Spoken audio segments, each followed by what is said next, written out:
Hello and welcome to this segment on exchange rate regimes, which will finish off with a little bit of a look at deficits, trade deficits, and how they're affected by your currency. That's where there's a little bit of analysis to go through, and that'll be entertaining. But this first portion just lists out the different exchange rate regimes.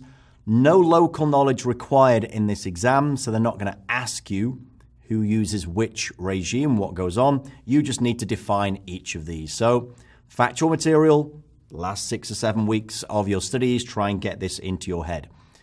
First off, those countries that don't have their own sovereign currency for various reasons. Well, one could be you're in a monetary union and several countries using the same one, obviously the Eurozone. Or you could just outright use somebody else's. If that's the case, it's formal dollarization.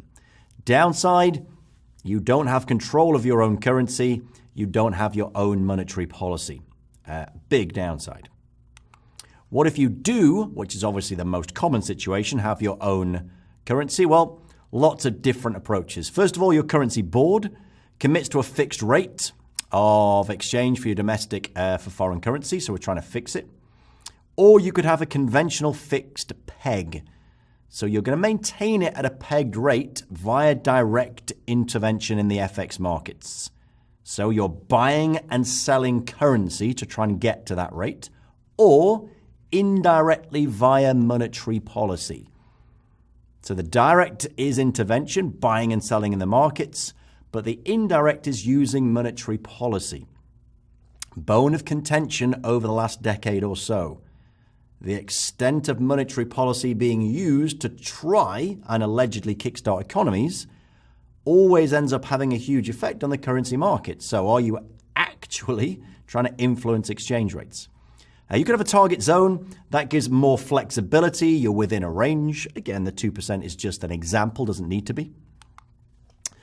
Crawling peg, so that allows movement slowly with changes in fundamentals. So you have your peg, but as the economy changes, you're happy for it to move, which you may announce, or you may just be passive and manage it, but be guided by the market.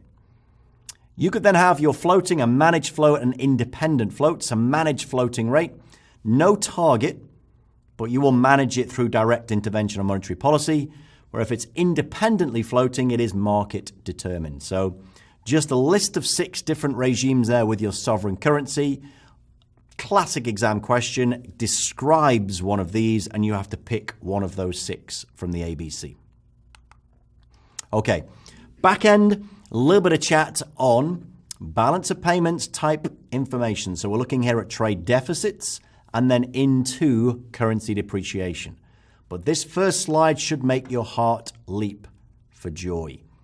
What are we staring at? X minus M. X minus M, you should recognize now, exports, imports, it's your trade surplus, or indeed your trade deficit. Equals private savings, investment, tax revenue, government spending. What is this?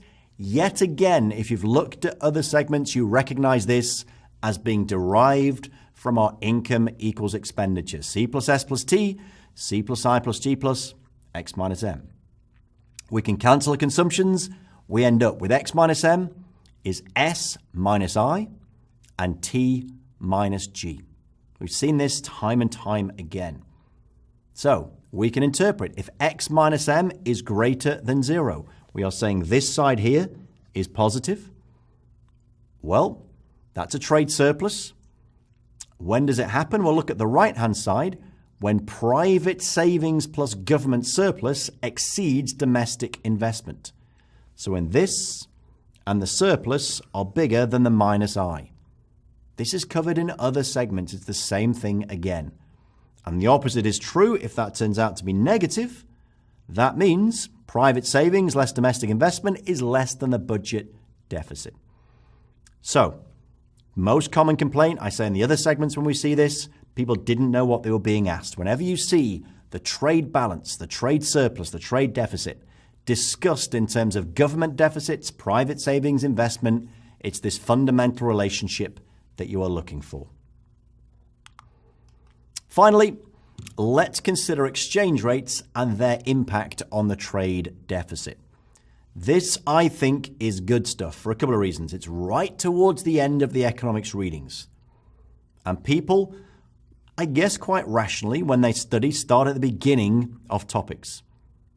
And they get very good at the first few readings because they keep coming back and starting to study again. But lots of candidates don't make it through to the end. So anything towards the end that has good, solid analysis in it, interpretation in it, I think is gold dust. So this is worth looking at. It's talking about what's likely to happen to your trade balance if your currency moves. And let's specifically talk about depreciation. And ignoring everything that's on the slide for the moment, let's think about what we'll usually discuss in very basic terms. We would say this: your domestic currency depreciates. Okay? That makes imports more expensive and makes exports cheaper. So that should reduce the volume of imports, increase the volume of exports, and hence improve your trade balance. So let's say, for example, you have a trade deficit, it should improve. So depreciation of the domestic currency should decrease your trade deficit. Why? One more time. It means imports are too expensive, so we don't buy them. Our exports become cheaper for our trading partners, so exports go up. Everyone's happy. But is that necessarily the case? Because we're making a huge assumption here. And that assumption is, as soon as the currency depreciates, all of a sudden importers and exporters can change their behavior. We can instantly say, if the currency is depreciated, that import is too expensive, I'm not importing anymore. That's not realistic. In all likelihood, if you import your raw materials, you probably have a month, 3 months, maybe 6 months of imports already signed up to, and you can't get out of it. Same for your trading partners. They're buying from elsewhere, so they can't suddenly switch and buy from you instantaneously. So, it depends. It depends on elasticities. It depends on how elastic the response to this currency movement is. And we can work out what's going to happen using the Marshall-Lerner condition. And it says this: let's first of all find out the two weightings of imports and exports. So that is imports as a percentage of the total, exports as a percentage of the total. Obviously, your two weightings are going to add up to 1. We then need the elasticities. Absolutely not going to be asked to calculate that. But we need the elasticities of exports and imports. How elastic is the response to a change in the currency?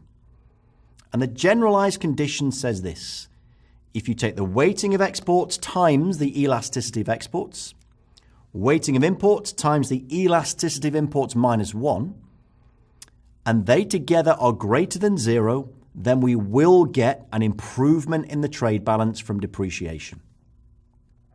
Now, if that seems a little bit much to remember as a formula, it's an explain LOS. So I would not prioritize knowing what that formula looks like. I would prioritize knowing the logic behind it.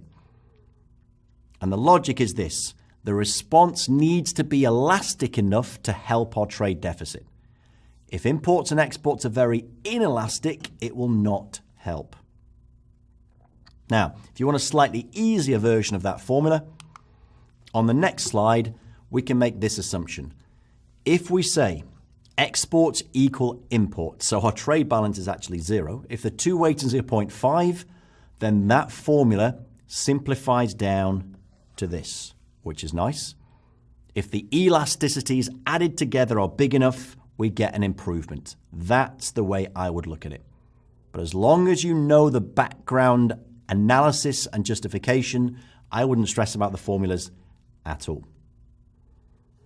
One more theory to look at, and it's based on exactly the same logic. The J-curve effect. It says this, exactly what we were just talking about. As we said, in the short run, you're locked in. So you can't change your levels of imports and exports. And what that means is currency depreciation actually worsens your trade deficit. We are importing the same volume that we're locked into, but it costs us more. The value of imports rises. We are exporting the same amount, but it's worth less. The value of exports falls.